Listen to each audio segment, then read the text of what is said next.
आज हम स्टार्ट कर रहे हैं ऐसी हॉरर और क्राइम स्टोरीज इंसिडेंट की एक सीरीज जो रियल लाइफ में हुए हैं। हम वीकली 2 वीडियोस करंटली पोस्ट करेंगे, जिन्हें देखने के लिए चैनल को भी सब्सक्राइब कर लें और बेल आइकन दबा के नोटिफिकेशन ऑन कर लें।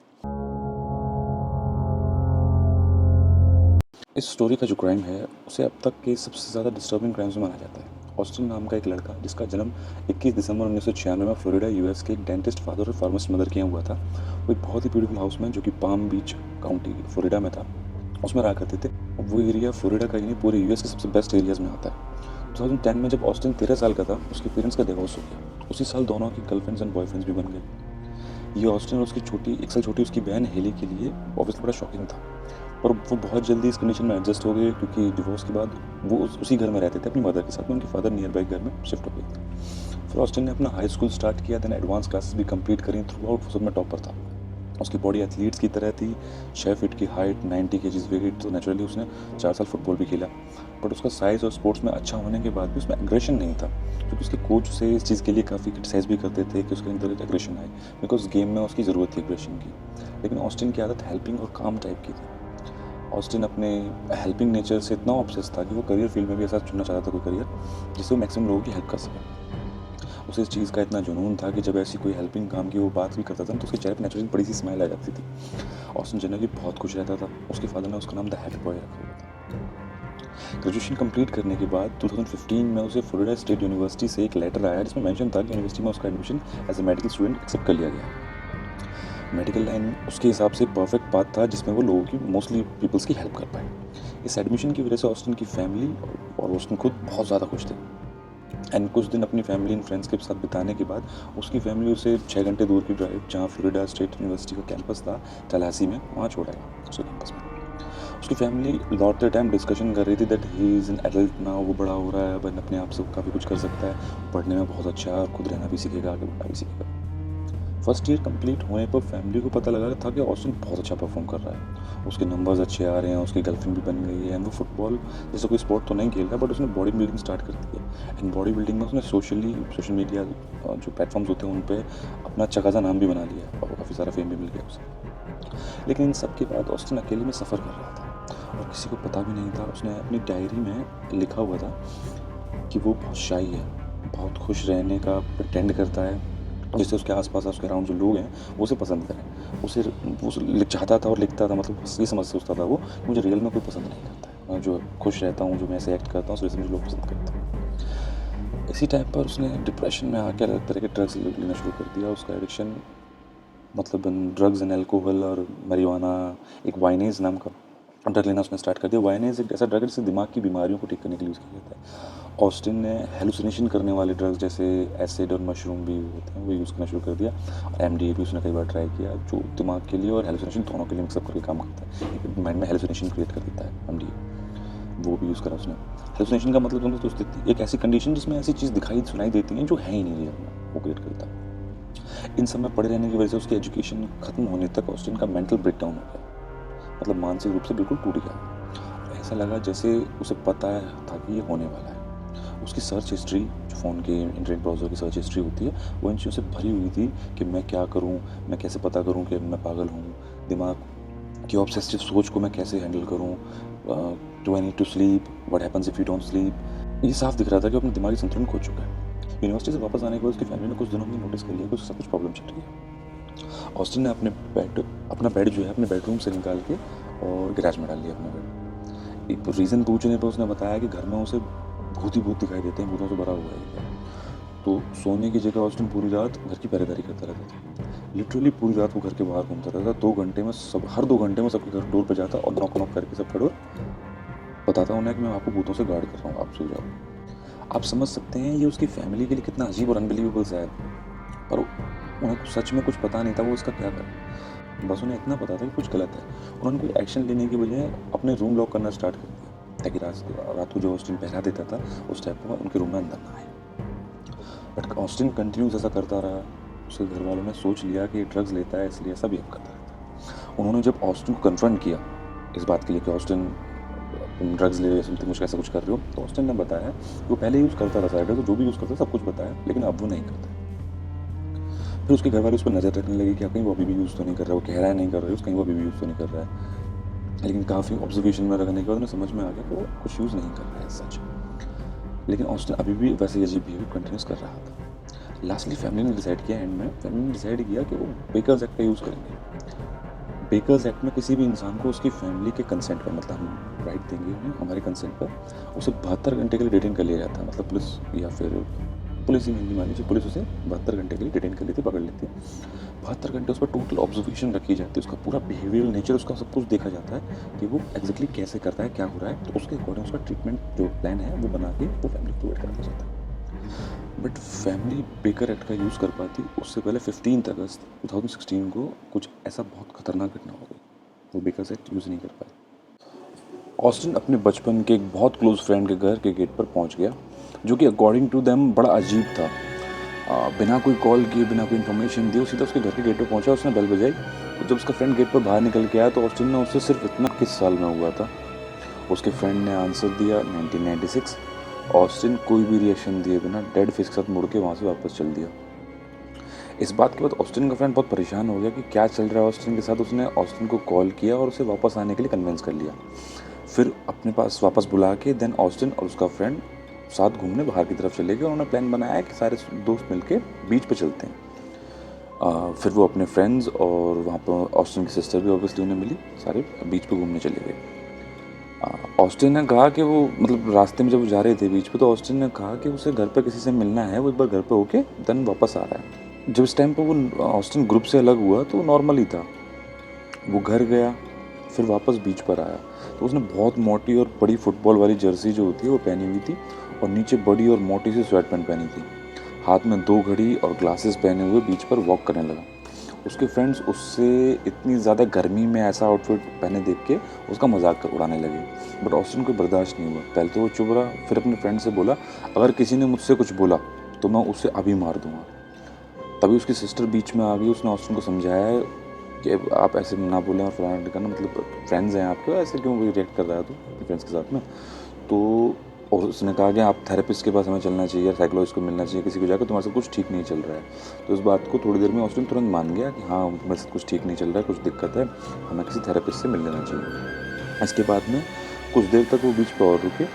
उसके बाद उन्होंने शाम को ऑस्टिन, उसकी बहन और वो क्लोज फ्रेंड जिसके घर पर वो गया था बर्थडे पूछने, वो फ्रेंड तीनों साथ में डफी रेस्टोरेंट गए। पास में रेस्टोरेंट था डफी रेस्टोरेंट, जहाँ ऑस्टिन के फादर और उसके फादर की गर्लफ्रेंड ने मिलने वाले थे। रेस्टोरेंट के पास पहुंच के रास्ते में, ऑलमोस्ट रेस्टोरेंट के सामने रास्ते पर, ऑस्टिन अपनी बहन की तरफ मुड़ के कहने लगा कि मुझे अपनी इमोर्टेलिटी चेक करनी चाहिए, मतलब अमरता चेक करनी चाहिए अपनी, मैं मर नहीं सकता, उसे ऐसा लगता था। ये बोल के वो एकदम ट्रैफिक की तरफ चल दिया। उसकी बहनों से पकड़ के पीछे खींचा, उसको सामने अड़कर खड़ी हुई। वो ट्रैफिक की तरफ से चला था, कोई गाड़ी उसे हिट करे और चेक करे कि मैं अमर हूँ या नहीं, जो उसे लगता था कि मैं अमर हूँ। तो उसकी बहन उसके बाद गेट पर जस्ट पहुंच के अड़ गई, उसने पीछे किया, फिर गेट पर पहुंच गया। ऑस्टिन और उसके दोनों फ्रेंड और बहन सिस्टर, वो एकदम नॉर्मल बिहेव करने लगा। वहाँ पहुंच के गेट पर ही उसके ऑस्टिन के फादर और उसकी गर्लफ्रेंड दोनों मिले। फिर पाँचों अराउंड 7:45 PM पे डफी रेस्टोरेंट के अंदर चले गए। और बहुत जल्दी उन्होंने रेस्टोरेंट के अंदर कुछ चेयर ढूंढ के कॉर्नर पर वहाँ बैठ गए। ये सब CCTV कैमरे में रिकॉर्ड हुआ था। पांचों टेबल पर बैठे हुए थे। अराउंड 3 मिनट बाद ऑस्टिन उठता है और वॉशरूम की तरफ जाने लगता है। एकदम रुक के मुड़ता है और रेस्टोरेंट के बाहर की तरफ चलने लगता है।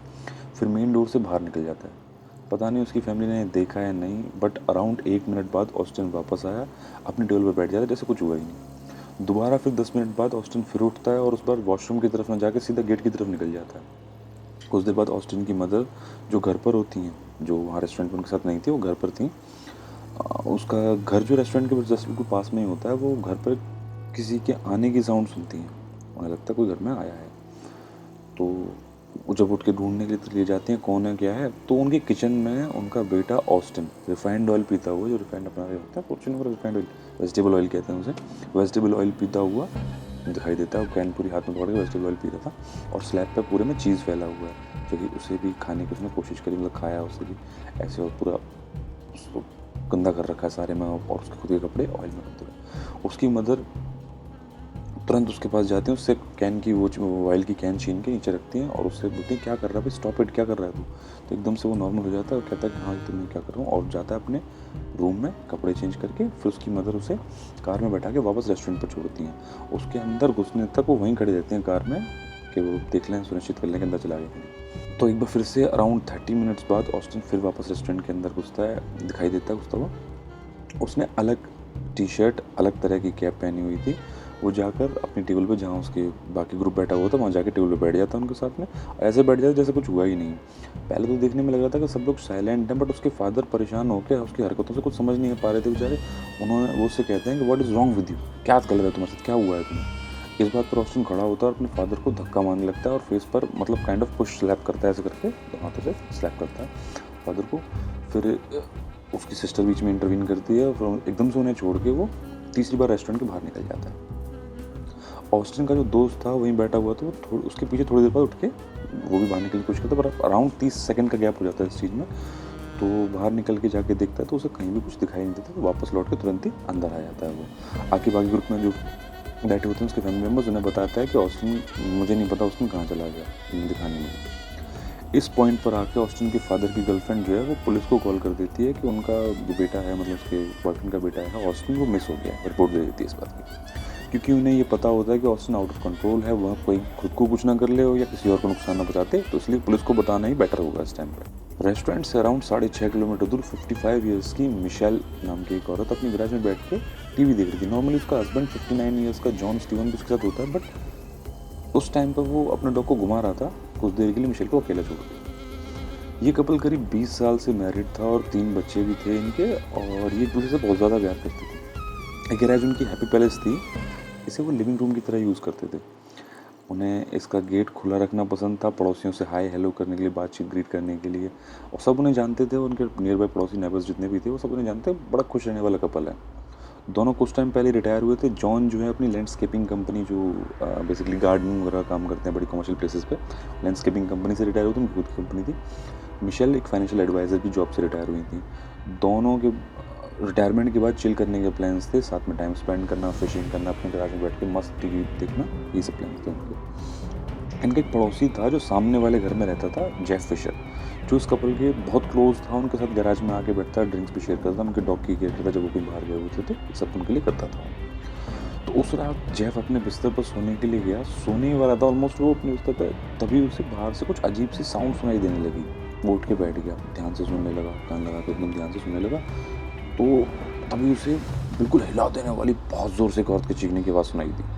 सामने के घर की तरफ से वो आवाज़ आ रही थी। जेफ तुरंत उठ के भागा अपने घर के बाहर। उसने देखा कि एक अननोन लड़का मिशेल के घर के सामने खड़ी गाड़ी के डोर को बहुत ज़ोर से थर्ड कर रहा है, मतलब मार रहा है बहुत ज़ोर से, उस गेट पर मार रहा है। और सामने उसे मिशेल दिखी एकदम सदमे में खड़ी हुई, गैराज के गेट पर खड़ी हुई थी बिल्कुल अपने सदमे में, और उसने अननोन लड़के की तरफ देख रही थी। वो अननोन लड़का ऑस्टिन था। जेफ को कुछ समझ नहीं आया। उसने सोचा मिशेल के पास जाता हूँ, वो ठीक है या नहीं, अगर इस लड़के की वजह से कोई दिक्कत तो नहीं आया, कुछ बात होती है अगर ऐसी, तो आई विल फाइट हिम, देखूंगा मैं, कन्फ्रंट करूँगा उस लड़के को, मतलब परेशान ना कर रहा हो जेफ को, कोई बात नहीं। जेफ रोड क्रॉस करने के लिए आगे बढ़ता है। इतनी देर में ऑस्टिन ने मिशेल को उठा के ज़मीन पर पटक दिया और उसके छाती पर चढ़ के मतलब बैठ गया ऊपर से। ये देख के जेफ एकदम से भागा। जैसे वो दो गाड़ियों के बीच में से निकल के, जैसे ड्राइववे में था गैराज के सामने, दो गाड़ियाँ खड़ी, दो गाड़ियों के बीच में से निकल के जैसे वो उसके पास पहुंचने वाला था, मिशेल के पास पहुंचने वाला था, एकदम ऑस्टिन पलटा और जेफ से बोला, you don't be part of it, मतलब तुम्हें इसमें बीच में पड़ने की कोई ज़रूरत नहीं है। जेफ ने सोचा अगर वो कुछ नहीं करेगा तो ये मिशेल को मार देगा, क्योंकि बैठ के छाती पर उसके पंच कर रहा था, उसे से मार रहा था, तो उसे लगा कि अगर वो कुछ नहीं करेगा तो उसे मार देगा। और जॉन भी आसपास नहीं दिखाई दे रहा था, तो एकदम से जेफ उसके ऊपर कूद पड़ा। ऑस्टिन ने हेड के साइड से जेफ को मारा, जेफ पीछे की तरफ हो गया, तो उसने ऑस्टिन को बैक से पकड़ा, उठा के जोर से ज़मीन पे पटक के मारा, फेस फर्स्ट। पहले ज़मीन पे पैर, चेहरा आया और बट से उसका चेहरा, सर ज़मीन पे लगा। और फिर उसके बाद वो थोड़ा सा संभला, क्या नाम है, जेफ थोड़ा सा संभल के अपना खड़ा हुआ। इतनी देर में उसने देखा तो ऑस्टिन उठ के फिर से खड़ा हुआ, उसके हाथ में एक चाकू लगा हुआ है, और उसको बड़ा अजीब सा, जेफ को दर्द फील हुआ जगह जगह से। उसने देखा अपने साइड में, तो उसके साइड से ब्लड आ रहा था। तो ऑस्टिन ने जेफ के हेड में, नेक में, साइड में और शोल्डर में और बैक में 5 जगह total with in a second चाकू से अटैक कर दिया। इससे जेफ को समझ आया कि वो इस लड़के से लड़ नहीं सकता। ऑस्टिन अटैक करने के लिए तैयार खड़ा था, तो जेफ ने सोचा कि यहाँ से भागना ही बेटर होगा, पुलिस को बुलाता। तो मिशेल के घर की तरफ भागा और उसके पीछे के दरवाजे से कूद गया, मतलब पीछे के बैकयार्ड से जाके और कूद गया, और उसे लगा कि ऑस्टिन उसके पीछे पीछे आएगा, मिशेल को छोड़ देगा थोड़ा सा, मेरा पीछा करेगा, मैं भाग के अपने घर में घुस जाऊँगा। अपने उसके घर के पीछे बैक साइड से होता हुआ घूम के अपने घर में जाकर घुसा, अंदर से गेट लॉक करके जल्दी से 911 पे कॉल कर दिया। Beating up a woman across the street. Are either of them injured? Can you tell from where you are? Yes, there's a girl laying on the ground. He beat her up. I ran over there. I'm bleeding profusely here at the moment. Okay. I don't know what happened. Can you tell if she's conscious? No, it does not appear so, no.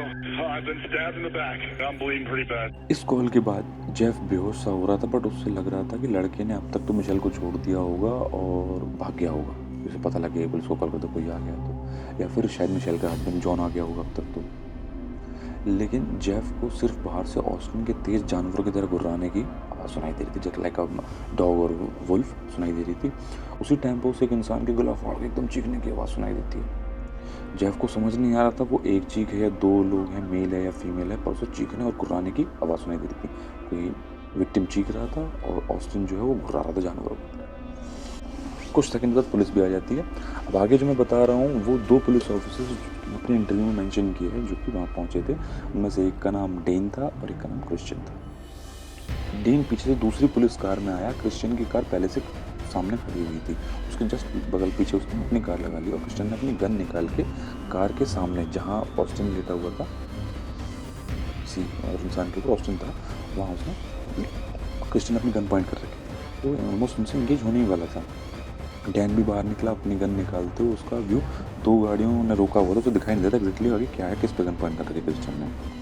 वो आगे गया, उसने करीब 6 feet चौड़े area blood बहते हुआ आता देखा नीचे की तरफ। तो गाड़ियों की लेफ्ट साइड से अपनी गन पॉइंट करता हुआ कार के सामने की साइड उन्हें एक आदमी दिखाई दिया जो ज़मीन पर पड़ा हुआ था, एकदम हाथ फैला के ज़मीन पर पड़ा हुआ था और उसके दोनों हाथ साइड में थे एकदम, और वो क्रिश्चियन और डैन की तरफ ऊपर देख रहा था, दोनों की तरफ देखता हुआ कह रहा था प्लीज़ हेल्प, प्लीज़ हेल्प। जो आदमी ग्राउंड पर पड़ा हुआ था वो जॉन स्टीवन था, मिशेल का हस्बैंड। उसके ऊपर ऑस्टिन था, जॉन की गर्दन लेफ्ट हैंड से पकड़कर, और डेन को समझ नहीं आ रहा था कि वो कर क्या रहा है, बट वो उसके मुंह में हाथ डाल के कुछ मतलब उसके फेस के साथ कर रहा था। लेकिन उन्हें ये समझ में आ रहा था कि ये जो ऊपर है ऑस्टिन, ये नीचे वाले पर्सन पर अटैक कर रहा है। तो उन्होंने हटाने की इच्छा से गन पॉइंट कर रखी थी और उसे कहा कि मतलब बेसिकली कमांड किया कि हटो यहाँ से, नहीं तो I will shoot you. But Austin को कुछ भी मतलब सुनाई नहीं दे रहा था, कुछ भी ध्यान नहीं दे रहा किसी चीज़ पे। वो क्रिश्चियन गोली इसलिए नहीं चला रहा था कि ऊपर ऑस्टिन था, नीचे जॉन था, बट अगर वो ऑस्टिन के ऊपर गोली चलाता तो गोली उससे थ्रू होते हुए, पास होते हुए जॉन को भी लग सकती थी, इसलिए वो गोली नहीं चला रहा था। तो डेन ने क्रिश्चियन को रोका और बोला कि मैं ऐसे टीज़ करता हूँ, करंट वाली जो गन होती है उससे जो घूम के दूसरी साइड आया और जहाँ से ऑस्टिन की बैक दिख सकता था। टेज़र यूज़ करने से जस्ट पहले उसने देखा कि ऑस्टिन एग्जैक्टली जॉन के फेस पर क्या कर रहा है। ऑस्टिन जॉन के मुंह में राइट हैंड डाल के उसको चीक को अंदर वाला जो हिस्सा होता है खींच के बाहर निकाल के अंदर से चीक का मांस काट के चबा रहा था और निकल रहा था चबा चबा। लेकिन 2 सेकंड के लिए एकदम स्टन हो गया वो देखने के बाद, और क्रिश्चियन ने ये कंफर्म किया कि जॉन के गाल पर काफ़ी सारा मांस, जो बाद में कंफर्म किया क्रिश्चियन ने, काफ़ी सारा मांस जॉन के गाल का पहले से गायब था और वो जैसे ऑस्टिन खा चुका था। तो डेन ने एकदम से अपनी टेज़र गन ऑस्टिन के बैक पर चला दी। उससे कुछ भी नहीं हुआ, ऑस्टिन को कोई फ़र्क ही नहीं पड़ा, उसका पूरा ध्यान जॉन के मांस खाने में था। वो अपने आसपास आए हुए पुलिस ऑफिसर्स की तरफ नहीं देख रहा था, जैसे कुछ मतलब कुछ हो ही नहीं रहा, उसका कुछ है नहीं, उसको किसी तरह ध्यान नहीं था बिल्कुल। डेन फिर घूम के ऑस्टिन के और जॉन के हेड की तरफ आया फिर से, जहाँ क्रिश्चियन पहले से खड़ा हुआ था। क्रिश्चियन थोड़ा सा पीछे हटा, तब डेन ने ऑस्टिन के मुंह में फेस पे लात मारी, जिससे ऑस्टिन जॉन के फेस से दूर हट गया, पीछे की तरफ हो गया हेड में। पर जैसे ऑस्टिन हटा, उसने किसी की तरफ देखा ना कुछ करा, वापस जॉन के ऊपर दोबारा चपट गया खाने के लिए। डेन ने फिर से किक किया, बट वो सेम चीज़ वही फिर से पीछे हटता, लेकिन दोबारा चपट गया जॉन का फेस खाने को। उसको कोई मतलब ही नहीं, सिर्फ जॉन का फेस खाना था। डेन ऑस्टिन के फेस पर कई बार किक करता रहा, लेकिन ऑस्टिन कोई फ़र्क नहीं पड़ा था। तभी एक और पुलिस ऑफिसर वहाँ पर आ गया जिसके पास पुलिस डॉग था, जो कैनाइन डॉग्स होते हैं। वो भागते हुए सामने आया। डेन ने उससे कहा कि डॉग को छोड़ो, इस पर जल्दी ताकि से छुड़ा सके। उन्होंने डॉग छोड़ दिया तो डॉग ने ऑस्टिन का राइट हैंड, जिससे वो उसका फेस पकड़ रहा था, राइट हैंड पकड़ के बाइट करके यहाँ पे अच्छा खासा बाइट करके और उसे पीछे की तरफ खींचा। लेकिन ऑस्टिन ने तुरंत अपना हाथ झटक के फिर दोबारा जॉन का फेस पकड़ लिया, उसे खाने लगा। डॉग जैसे कि उसकी ट्रेनिंग होती है, उसने दोबारा सेम अटैक किया और हाथ फिर से पीछे खींचा। ऑस्टिन ने ऐसे अपना हाथ दोबारा छुड़ाया और उसका काफ़ी सारी मसल फट गई, इसकी वजह से मांस फट गया उसका काफ़ी सारा, और दोबारा उसके मुंह पे फिर से वो अटैक करने के लिए लग गया। उसकी काफ़ी सारी मसल्स कट चुकी थी और लेकिन उसे कुछ भी समझ नहीं आ रहा था, कोई फ़र्क नहीं पड़ रहा उसके अगल-बगल क्या हो रहा है। फाइनली तीसरी बार जब डॉग ने ऑस्टिन का हाथ पकड़ा, उसे काफ़ी पीछे तक खींच लिया, तो ऑस्टिन थोड़ा पीछे खिंच गया। उसी टाइम पे डीन ने ऑस्टिन के फेस पर एक ज़ोर से लात मारी, किक मारी, जिससे वो उछल के पीछे की तरफ गिर गया। अब डैन ने जल्दी से अपना हैंडकफ निकाला, हैंडकफ निकाल के ऑस्टिन के एक हाथ में डाल के उसे खींचता हुआ जॉन से, जो नीचे पड़ा हुआ था पर्सन, उससे थोड़ा दूर खींच के ले गया। और ऑस्टिन जो है फाइट करने लगा कि उसके दूसरे हाथ में हैंडकफ ना पहनाए वो, और फाइट करते करते उससे बोलता है कि मुझे मार दो, मैं इंसानों को खा रहा हूँ, मुझे मार दो, कि प्लीज़ किल मी, प्लीज़ किल मी, उसे रिक्वेस्ट करने लगा। 3 पुलिस ऑफिसर्स के साथ मिलकर बड़ी मुश्किल से ऑस्टिन को दोनों हाथों में कफ्स पहना दिए गए। फाइनली उसे कंट्रोल करने के बाद ऑफिसर्स ने गैराज के अंदर जाके चेक किया, तो वहाँ मिशेल नीचे पड़ी हुई थी, जिसकी सीवियर हेड इंजरी की वजह से उसकी डेथ हो गई। जॉन, जो कि जब पुलिस वहाँ पे आई उस टाइम पे ज़िंदा था, बट इतने बुरे अटैक, हेड इंजरी, फेस पे खा जाने और इतनी सारी ब्लीडिंग की वजह से उसकी भी डेथ हो गई, जॉन की भी। ऐसा समझा गया कि जब ऑस्टिन ने जेफ पर अटैक किया, वो वहाँ से भागा, तभी जॉन वहाँ पर आ गया। जैसे जेफ वहाँ से जब अटैक किया था, जेफ वहाँ से भागा था, तभी जॉन वहाँ पर आ गया था। उसने अपनी वाइफ मिशेल पर अटैक होता हुआ देखा, तो उसे बचाने के लिए भागा। अल्टीमेटली जॉन की अपने सबसे प्यारे इंसान को बचाने में डेथ हो गई। उसका डॉग जो सब में बच गया था, उसे उनके बच्चों को हैंड ओवर कर दिया गया। जेफ, जो इस कपल का पड़ोसी था, वो इस अटैक में बच गया और कम्प्लीटली रिकवर कर गया। जब ऑस्टिन को अरेस्ट करके वहाँ लिटा रखा था, वो वहीं बेहोश हो गया, उसे हॉस्पिटल ले जाया गया। जब पता लगा कि उसने कोई जहरीला केमिकल पी रखा था, शायद जॉन और मिशेल के गैराज से उसने एक केमिकल पिया था, उसकी वजह से उसके ऑर्गन्स फेल हो गए थे। At the end Austin 11 days के लिए कोमा में चला गया, पर डॉक्टर्स ने उसे बचा लिया, कोमा से बाहर आ गया, उसने कंप्लीट फिजिकली रिकवरी कर ली। शुरुआत में उसकी पिछले ड्रग यूज़ करने की आदतों की वजह से ये समझा गया कि उसने ड्रग के अब्यूज़ में, ड्रग के इन्फ्लुएंस में क्राइम किया है, जिसकी वजह से हेलुसिनेशन रिलेटेड ड्रग्स वो लेता था। और उस टाइम पे फेमस चल रहे थे फ्लोरिडा में हेलुसिनेशन वाले ड्रग, जिसमें कुछ खतरनाक क्राइम्स इनकी वजह से और भी हुए थे। तो लोगों ने ये रीज़न अज्यूम कर लिया कि उसने ड्रग यूज़ किया था, इसकी वजह से हो गया था। लेकिन ऑस्टिन की ब्लड रिपोर्ट्स आने के बाद पता चला कि उसकी ब्लड स्ट्रीम में बहुत ही कम अमाउंट में THC ड्रग मिला है, जो कि marijuana में होता है। उसके अलावा कोई भी किसी तरह का ड्रग ऑस्टिन की बॉडी में नहीं मिला, जिससे कंफर्म हो गया जब उसने क्राइम किया तो वो सोबर था। पुलिस ने जब ऑस्टिन से इंटेरोगेशन किया, उसका इतना कहना था कि मुझे कुछ नहीं पता, मुझे कुछ भी याद नहीं है। पर कुछ दिनों बाद उसने सारी सच्चाई बताई, लेकिन इस पर कोई समझदार इंसान भरोसा नहीं करेगा। उसने कहा जब वो डफी रेस्टोरेंट से, जब वो तीसरी बार अपने फादर से लड़ाई करके बाहर निकला था, तब उसे एक सामने डार्क फिगर दिखाई दी, जिसका चेहरा एकदम वाइट था, और उसे तुरंत पता लग गया कि ये फिगर कोई इविल फिगर है। तो नेचुरली ऑस्टिन उससे दूर भागा, और अराउंड 6.5 किलोमीटर तक भागते भागते वो जॉन मिशेल के घर के अराउंड पहुंच गया। वो ऐसे एरिया में पहुंच गया जिसके बारे में उसे कोई जानकारी नहीं थी, कभी वो कहीं वहाँ आया नहीं था उस एरिया में। एक ऑस्टिन ने मिशेल और जॉन के गैराज में एक लाइट जलती हुई देखी, लाइटनिंग एरिया खुलता हुआ देखा, इसका गेट भी बड़ा ओपन है, जो उसका गैराज था ओपन रखते थे उस गेट। तो उसने सोचा कि मैं इस घर में भागता हूँ, उसमें लाइट जल रही, कोई होगा जो कि मुझे इस एविल फिगर से बचा लेगा, जो मेरे पीछे पीछे भाग रही है। तो उस गैराज के अंदर घुस गया, जहाँ उसे मिशेल दिखी। जॉन बाहर अपने डॉग को घुमाने गया हुआ था। ऑस्टिन ने मिशेल से हेल्प मांगी। मिशेल को लगा कि वो कोई मतलब ऐसा इंसान कौन है एकदम से आके हड़बड़ाता हुआ एकदम ऐसी स्थिति में, तो मिशेल उसे देख के मतलब जोर से चीख पड़ी। ऑस्टिन ने ये कहा कि जब उसे वो चीखी ना, तो उसे लगा कि वो चुड़ैल है, मिशेल चुड़ैल है। तो मिशेल पर उसने अटैक कर दिया। जब मिशेल ज़मीन पर गिर गई, तो उसने कहा कि मैंने वहाँ पे एक बोतल रखी थी जिससे अल्कोहल पिया, या था कुछ आई डोंट नो, अल्कोहल की तरह मुझे लगा, मैंने पी लिया, जो कि रियल में एक पैरासाइट केमिकल था जो गार्डनिंग में यूज़ होते हैं वो। तो उसे फिर जब वो मुड़ा, तो एक और फिगर एक डॉग के साथ आती हुई दिखाई दी। उस टाइम के समय के बाद उसका कहना था कि उस समय के बाद मेरे दिमाग मैंने खो दिया, कि मुझे कुछ नहीं पता उसके बाद में क्या हुआ। ये माना जाता है कि जो वो बता रहा था अपने डॉग के साथ, जॉन था, वापस आया था, क्योंकि जॉन ने अपने डॉग को घुमाता हुआ वापस आया था। लेकिन इस बात पर भरोसा करना बहुत मुश्किल था, क्योंकि उसने इस बीच में जेफ पर भी तो अटैक किया था, उसे उसके बारे में कुछ याद नहीं था। लेकिन ऑस्टिन का कहना था कि उसे जेफ पर अटैक करने, उसे देखने जैसा भी कुछ भी याद नहीं है। उसे जॉन कैसा दिखता था, जॉन के बारे में कुछ याद नहीं। वो उसके फेस को खा रहा था, पुलिस ने उसका इंटरेक्शन भी किया, कोई उस चीज़ की उसके पास कोई मेमोरी नहीं थी। उसका कहना था कि उसने वो डॉग एक फिगर के साथ देखा, उसके बाद उसका दिमाग बिल्कुल ब्लैंक हो गया, फिर 12 दिन बाद हॉस्पिटल में उसे होश आया। जब उसकी कहानी पब्लिक तक आई, तो बहुत सारे लोगों ने उसकी बातों पर यकीन नहीं किया। उन्होंने कहा ये कहानी बना रहा है ताकि उसे सज़ा थोड़ी कम मिले। लेकिन एक well known forensic psychologist Phillip Resnick, जिन्होंने कई हाई प्रोफाइल केसेस पर काम किया है, उन्होंने ऑस्टिन पर एक लंबा असेसमेंट किया और वो पब्लिक से काफ़ी अलग नतीजे पर पहुंचे। उनकी रिपोर्ट के अकॉर्डिंग ऑस्टिन जॉन के फेस को कंटिन्यूस खा रहा था, पुलिस ऑफिसर्स के गन पॉइंट पर होने के बाद भी। उस पर टेज़र यूज़ होने के बाद भी ये करता रहा, सर पर किक मारते रहे, पुलिस डॉग ने उस पर कई बार अटैक किया। तो ये चीज़ें उसकी तरफ डायरेक्शन देती थी कि ऑस्टिन सच में एक साइकोटिक स्टेट में था जब उसने अटैक किया। एक समझदार इंसान भले ही उसने ड्रग्स ले रखे हों, वो अपनी ज़िंदगी बचाने के लिए बेसिक एक्शन तो करेगा, खुद को बचाने के लिए जो भी कोशिश है वो कोशिश तो करेगा। ये रेसनी का मानना था। उस पर गन पॉइंट करी जाएगी, कोई चोट पहुंचाई जाएगी, कोई वायलेंस होगा तो अपने आप को बचाने की बिल्कुल कोशिश करेगा। लेकिन ऑस्टिन ने कुछ नहीं किया। ऐसा लग रहा था उसे कुछ पता ही नहीं है कि क्या हो रहा है दुनिया में, सिर्फ जॉन के फेस के अलावा उसे कुछ नहीं दिख रहा है। रेसनिक ने बताया कि जिस साइकोटिक स्टेट में ऑस्टिन था उसे क्लिनिकल लाइकेनोथ्रोपी डेल्यूजन कहते हैं। क्लिनिकल लाइकेनथ्रोपी डेल्यूजन्स एक बहुत रेयर कंडीशन है जिसमें इंसान को लगता है कि वो इंसान नहीं, और ज़्यादातर वो खुद को भेड़िया समझते हैं। ऑस्टिन के केस में वो अपने सिस्टर से कई बार बोल चुका था कि वो हाफ हॉर्स है। उसने कुछ फ्रेंड्स से कहा था कि he is a half dog.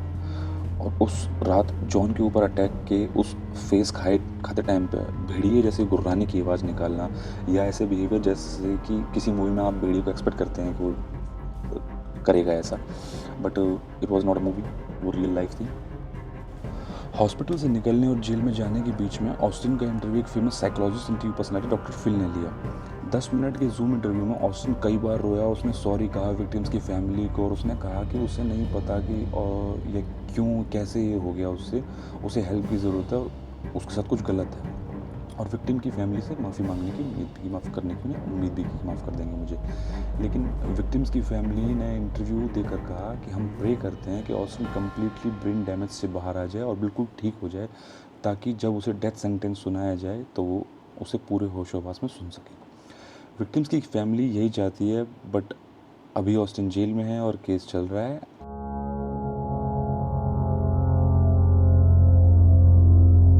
आपको आज का क्राइम इंसिडेंट इंटरेस्टिंग लगा और आप इस तरह की वीडियोस देखना चाहते हैं तो kindly subscribe, like and share it with your friends and family.